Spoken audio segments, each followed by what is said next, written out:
उस समाज को, देश को खड़ा होना मुश्किल हो जाता है। और उस समय सामान्य मानवी के मुंह से यही निकलता था कि वो इस देश का कुछ हो नहीं सकता। उस समय हर जगह पे ये 7 शब्द सुनाई देते थे, इस देश का कुछ नहीं हो सकता। यही शब्द 2014 के पहले सुनाई देते थे। भारतीयों की हताशा के इन 7 शब्द एक प्रकार से पहचान बन गए थे। उस समय आए दिन अखबार खोलते थे तो घोटालों की खबरें ही पढ़ने को मिलती थी और सैकड़ों करोड़ के घोटाले, रोज नए घोटाले, घोटालों से स्पर्धा, ये घोटालेबाज लोगों के घोटाले, इसी का एक कालखंड था।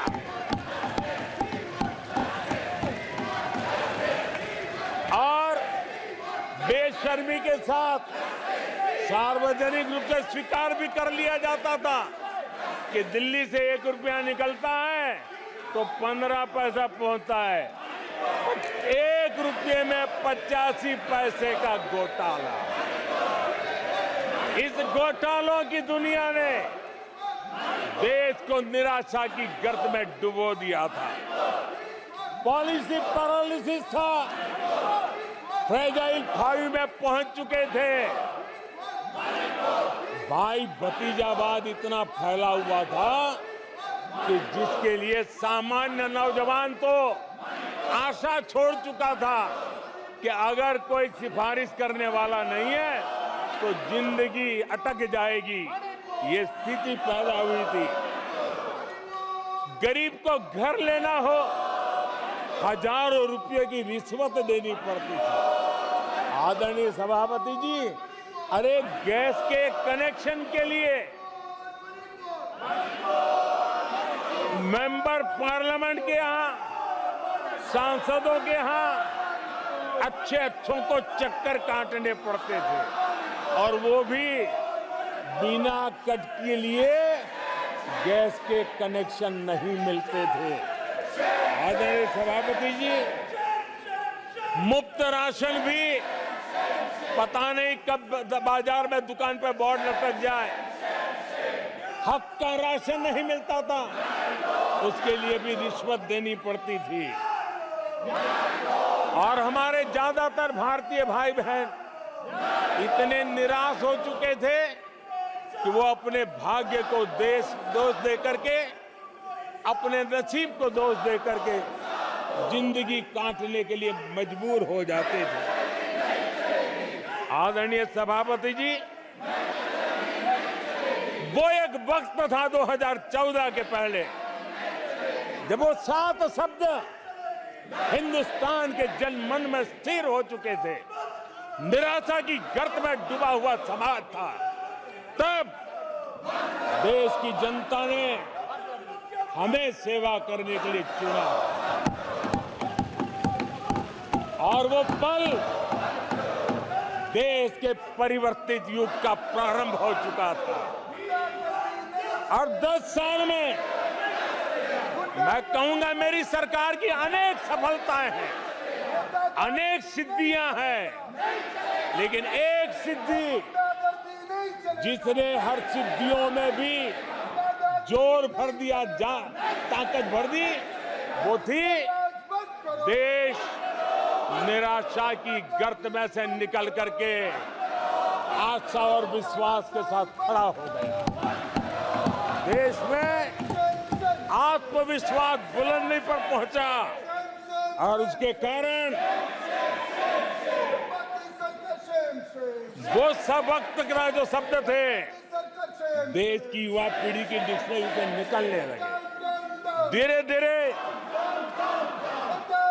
देश उसके मन में स्थिर हो गया।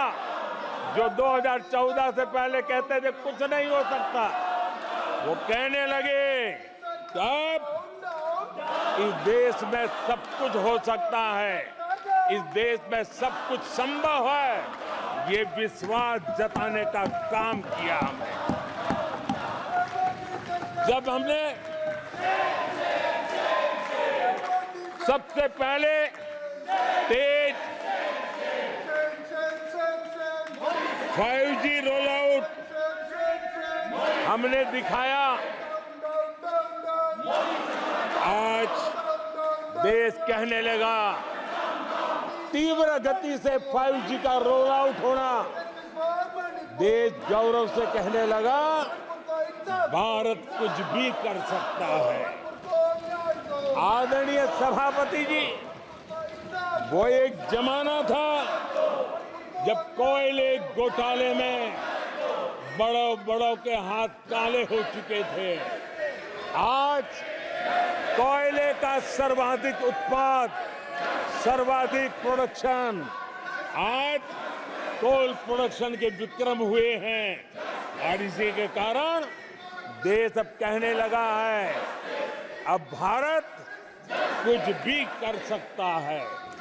आदरणीय सभापति जी, वो एक समय था 2014 के पहले जब फोन बैंकिंग करके बड़े बड़े बैंक घोटाले किए जा रहे थे। अपनी पर्सनल प्रॉपर्टी की तरह बैंक का खजाना लूट लिया गया था। आदरणीय सभापति जी, 2014 के बाद नीतियों में परिवर्तन, निर्णयों में गति, निष्ठा, प्रामाणिकता की, और उसी का परिणाम है दुनिया की अच्छी बैंकों में आज भारत की बैंकों का स्थान बन गया। आज भारत की बैंक सर्वाधिक मुनाफा करने वाली बैंक बन गई और लोगों की सेवा करने की जगह। आदरणीय सभापति जी, 2014 के पहले वो भी एक वक्त था कि जब आतंकी आकर के जी चाहे वहां, जब चाहे वहां हमला कर सकते थे।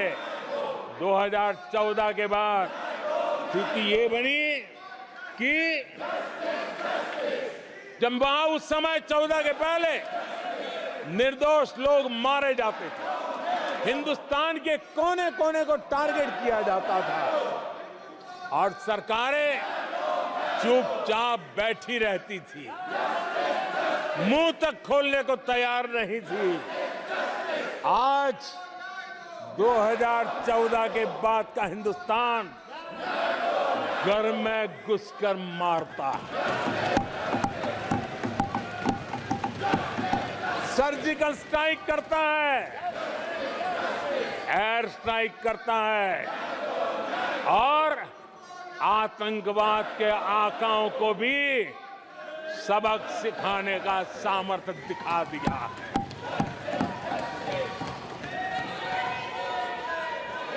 आज आदरणीय सभापति जी, देश का एक एक नागरिक जानता है कि अपनी सुरक्षा के लिए भारत कुछ भी कर सकता है।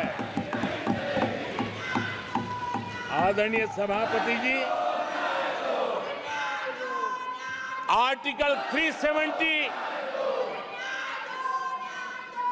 इसकी पूजा करने के वाले लोगों ने,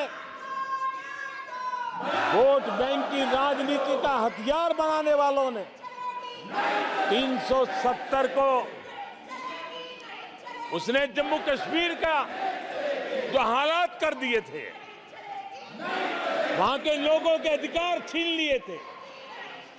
भारत का संविधान जम्मू की कश्मीर की सीमा में प्रवेश नहीं कर सकता था और यहां संविधान सर पर रख करके नाचने वाले लोग संविधान को जम्मू कश्मीर में लागू करने का हौसला नहीं रखते, बाबा साहब अम्बेडकर का अपमान किया करते थे। और 370 का वो जमाना था, सेनाओं पर पत्थर चलते थे और लोग निराशा में डूब करके कहते थे अब तो जम्मू कश्मीर में कोई हो नहीं सकता है। आज आर्टिकल 370 की दीवार गिरी, पत्थरबाजी बंद है, लोकतंत्र मजबूत है और लोग बढ़ चढ़ करके भारत के संविधान में भरोसा करते हुए, भारत के तिरंगे झंडे पर भरोसा करते हुए, भारत के लोकतंत्र में भरोसा करते हुए बढ़ चढ़ करके मतदान करने के लिए आगे आ रहे हैं। ये साफ साफ दिखाई देता है। आदरणीय सभापति जी, 140 करोड़ देशवासियों में ये विश्वास पैदा होना,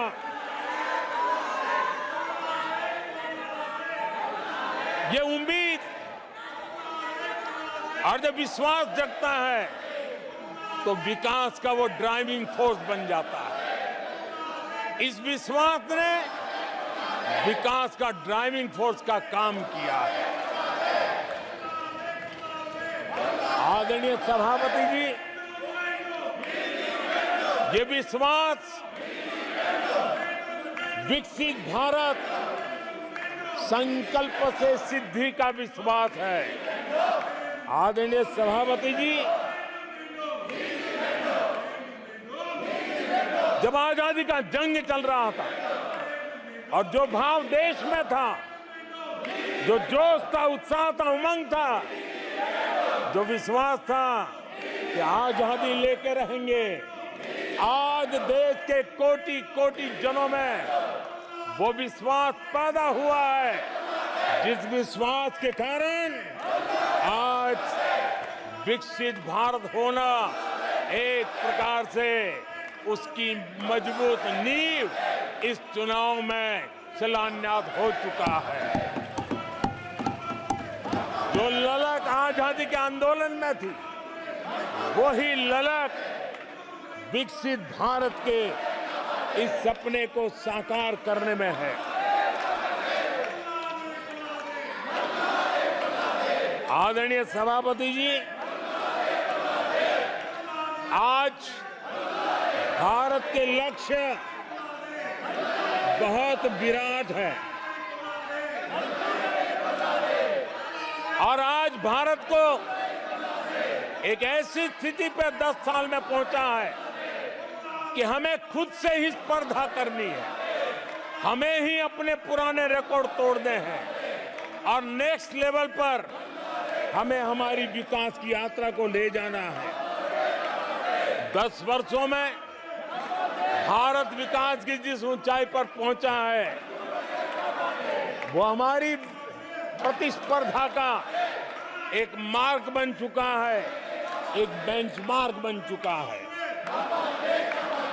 पिछले 10 साल में हमने जो स्पीड पकड़ी है, अब हमारा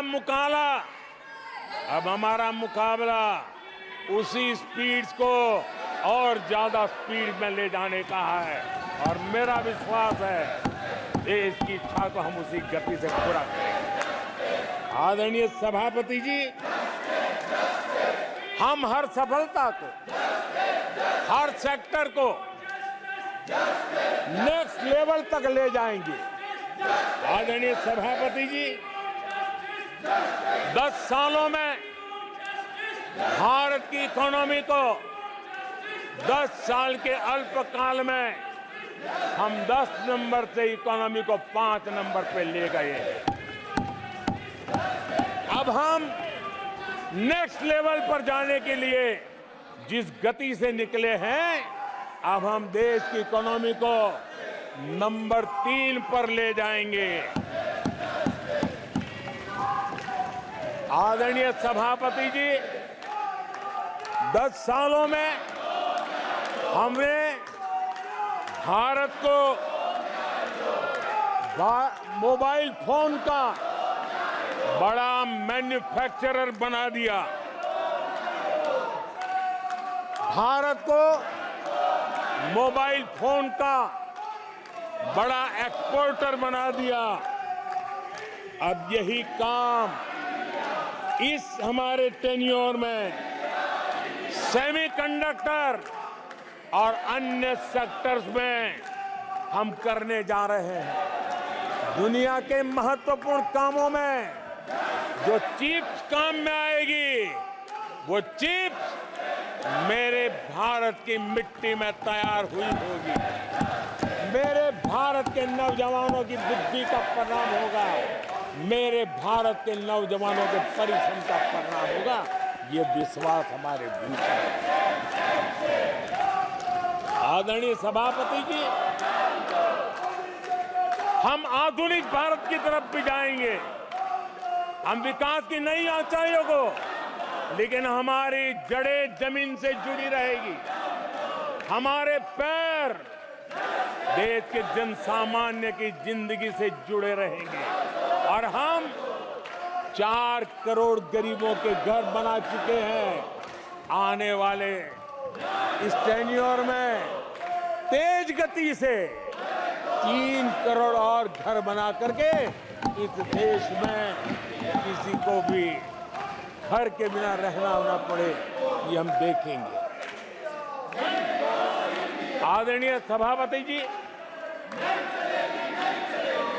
10 साल में विमेन सेल्फ हेल्प ग्रुप में हमने देश की कोटि-कोटि बहनों को एंटरप्रेन्योर के क्षेत्र में एक बहुत सफलतापूर्वक हमने आगे बढ़े हैं। अब हमने उसको नेक्स्ट लेवल पे ले जाने वाले हैं। अब हमारे विमेन सेल्फ हेल्प ग्रुप में जो बहनें काम कर रही हैं, उनकी आर्थिक गतिविधि इतनी बढ़ाना चाहते हैं, उसका इतना विस्तार करना चाहते हैं कि हम बहुत कम समय में 3 करोड़ ऐसी बहनों को लखपति दीदी बनाने का संकल्प लेकर के चलने वाले हैं। आदरणीय सभापति जी, मैंने पहले भी कहा है, आज मैं फिर से दोहराया हूं, हमारी तीसरी टर्म में इसका मतलब है हम 3 गुना स्पीड से काम करेंगे। हमारी तीसरी टर्म का मतलब है हम 3 गुना शक्ति लगाएंगे। हमारी तीसरी टर्म का मतलब है हम देशवासियों को 3 गुना परिणाम ला करके देंगे।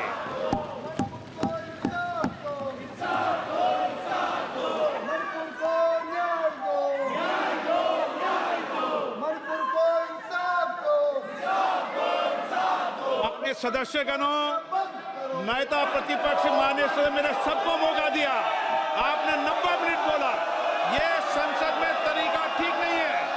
मैं आग्रह करूंगा, आप इस तरीके से संसद की मर्यादाओं को बनाए, उचित नहीं है। आप जाइए बेंच में से, बैठिए। आपको पर्याप्त समय, पर्याप्त अवसर दिया।